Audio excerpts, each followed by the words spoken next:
Hello everyone and welcome back to my YouTube channel. So in today's video we are going to learn something about a data structure which is known as linked list. So linked list is basically a linear data structure and it is used when you are not allowed or say you are not able to access the continuous memory locations that you were doing in the case of array. Okay. Other than it, linked list is basically the collection of nodes. Now, what exactly is a node? Node is basically a container that consists of a data field and a reference of itself, that is of its own type, so that it can have the address of the next node that is present in the linked list. Now, consider this diagram. Considering this diagram, you can see that A, B, C, and D are the nodes that are present in the linked list, and the A node is also known as head node. Head node means the first node that is present in the linked list. Using this first node only, we are able to access all the nodes that are present in the linked list. Okay, that is, with the help of this first node, you are going to access the B node.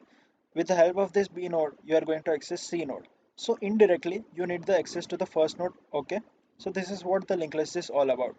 Other than it, you have to remember that when you give the reference that is present in the node value null, it means there is no next node that is present in the linked list. Okay. Now let's have a hands-on that how we can create a linked list. So first of all, we will include two files, that is include standard library file, that is stdlib.h, and other than it I will include stdr.h, that is standard input output library. After that we can declare a structure, okay, uh, of type that is name node.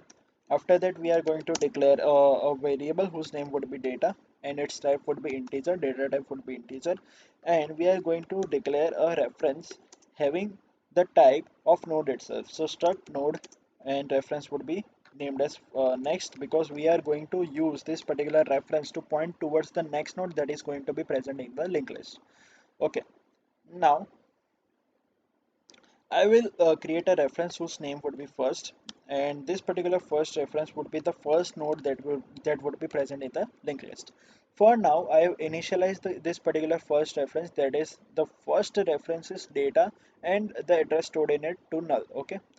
Now I'm going to create a void function, and its name would be create, and this will help us creating nodes, and with the help of creation of nodes we are going to create the linked list. Okay, so and it will consist of two arguments, that is an array. Okay, so basically it would be this, and other than it, it will consist the size of an array. Now in this particular function, what are we going to do is we are basically going to declare two references of type nodes itself again, that is node L, and other than it no other than it as a reference which is known as last. Remember that this particular last reference is going to be used to store the information that what exactly is the last node is present that is present in the linked list. Now you need to remember that whenever you are going to create the linked list, the first node and the last node is always going to help you to create as well as manipulate to in the nodes that are present in the linked list. Okay, other than it, now what are you going to do is first of all you are going to assign memory to the first reference itself by using malloc function, and we are just going to typecast the this particular malloc function into the type of node itself. Okay, so this is the way in which you typecast. After that, I am just going to use size of function here to allocate the amount of the size that I need to allocate, and it's equal to basically the size of struct node itself only. Okay, so I have allocated here the size to the first reference, and by allocating the size I have made a node in the linked list. Okay, now as you have created the first node, now you know that there is no other node that is present in the linked list because you haven't created it.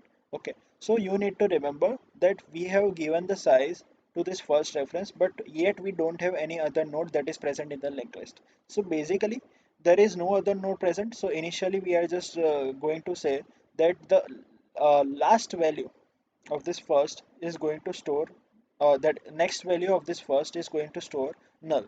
Okay, and the data value of this first reference is going to store the first element of the array as it is the first node itself. Okay, so we are just going to do it by writing this statement, that is first uh, that is first arrow function data equal to basically a of 0. Okay, and first arrow function next equal to null. Why are we writing it null? Because we currently don't have any other node that is present in the linked list. After it, as the first node is also the last node that is present in the linked list, we are going to write a statement that is last equal to first. So what happens here is the last references get the access to all the variables that is present in the first reference, and we can manipulate the variable of the first node using this last itself when the time comes. So what happens is, for now the last node is the first node. Consider this example. Okay, here the first node is created. Consider this node as first node. Okay, the first node is created.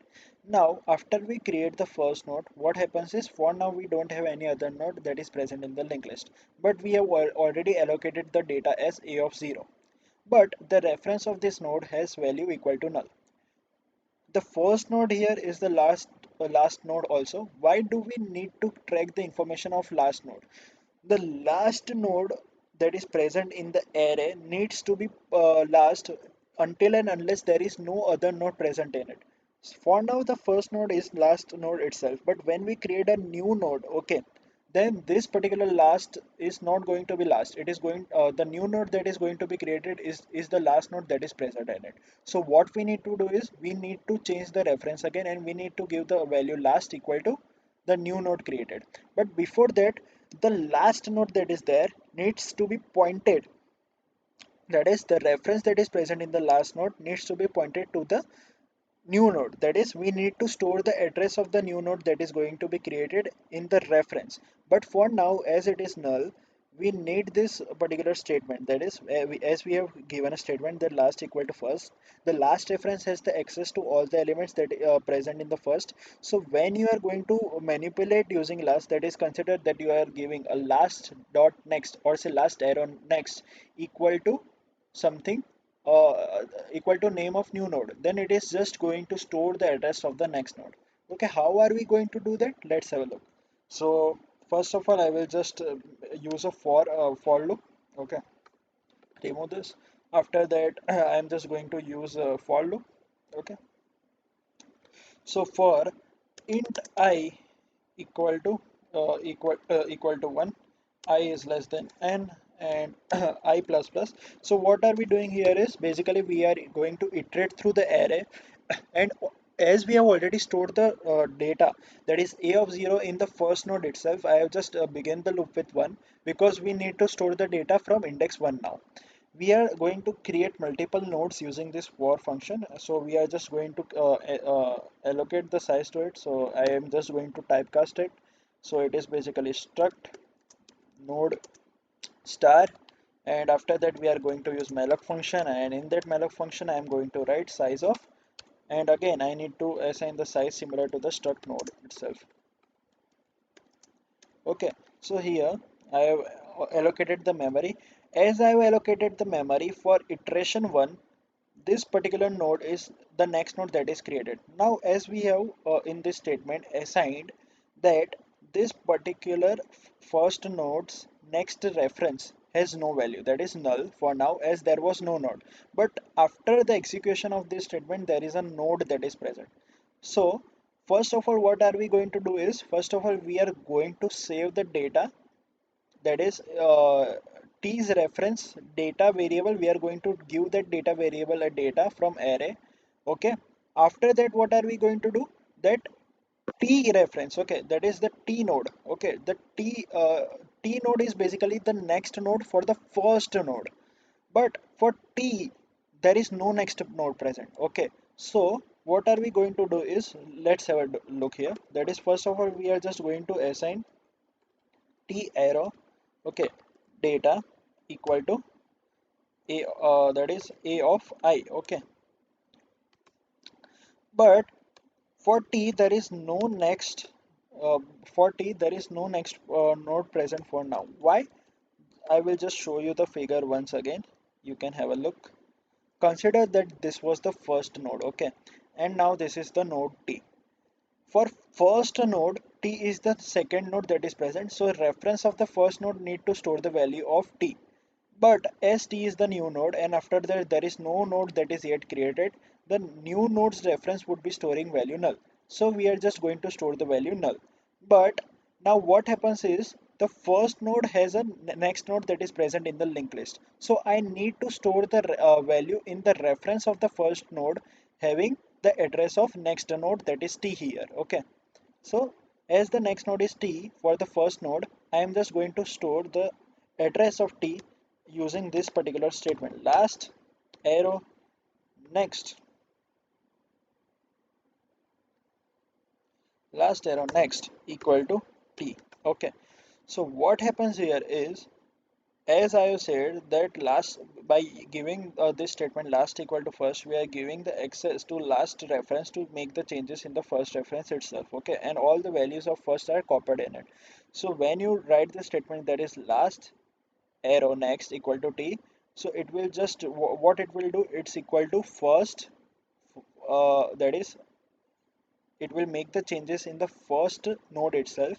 So what it will do is in the next reference it is going to store the value of the next node that is present for the first node and it's equal to the t, that is it will store the address to the next node. And as now the last node is t itself, I am going to say that last equal to t. So what happens here again is now last will have the access to all the elements of t. Okay, and when we again iterate through this loop and a new node is created, that is, and after that we are going to assign the value the data that is a of 2, and after that for that new node there is no next node present, therefore we are giving the value null. But as for node that was created before, that is node t, consider there is a next node present, that is t2 t1 consider. Okay, so now using this statement last dot next equal to t, again I am just going to give the address there. Okay, and again I will just change the node to last node to the node that is present at last. So this is what this for loop do. Okay, now just let's make an int main function. Okay, and that int main function would be basically consisting of let's say, okay, what are we doing missing here is we have just created the node but we also need something to display this node. Okay, so void display, and it is going to consider going to occupy something that is a reference of type node. Okay, and we are going to write an while loop here, that is while p is not equal to null, what are we going to do, we are just going to print the data that is present in it, that is printf percentage d. Okay, and I will just use a slash n because I want to print the data in new line every time we print it. Okay, and I will just write this p is equal to p equal to p arrow next. Okay, so this will just store a new address that is pointing towards the next node, and we again it will check that if p is null or not, and again it will print the data that is present in that uh, in the node until and unless the node is not empty. Okay, after that we are just going to make an int main function and we are just going to create an array here. Okay, and array here and equal to basically 1, okay, 2, 3, 4, 5, 6, 7 and 8, and I will just use a create function, and create would be there, and I will just pass the array here and the size of array, and after that I will use the display function once again, display function, and the display function would be consisting of the first node itself, and I will just return 0 again. Okay, now for next video what are we going to do, we are just going to declare a temporary node here of type temp. Okay, because it is temporary. Okay, so this is what we are going to do. So this is the whole code that how you can create a linked list and how you can make the nodes that is present in the linked list. Let's run this code and look. Here there is a problem. What's the problem? I don't know. Let's have a look in this particular log function. T is declared. Okay, so I will just change here. That is to T. Okay, I read it as T, no problem. I will just save again and I will run it. What's the problem here? Let's have a look again in the log section. Expected declaration in the function. Okay, what is happening here?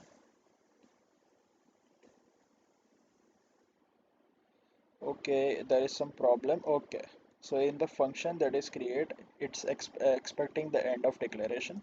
So basically, I will just put in this braces here and I will just save and rebuild the program again.